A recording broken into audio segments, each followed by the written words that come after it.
ਭਰਾਵਾ ਕੁਝ ਵਾਜੀ ਨਾ ਜਾ ਗੱਡੀ 'ਚ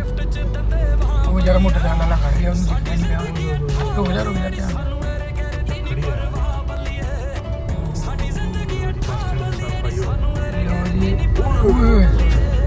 ਇਹ ਆ ਭਰਾਵਾ ਧਿਆਨ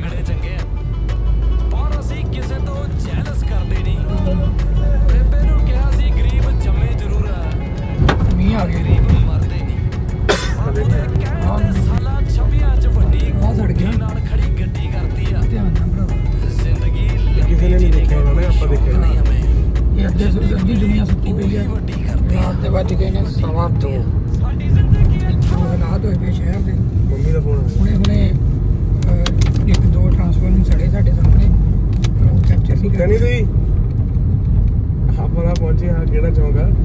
ਮਿਲਕ ਬਾਰ ਚੌਂਕ ਰਵਿਦਾਸ ਚੌਂਕ ਤੋਂ ਅਗਲਾ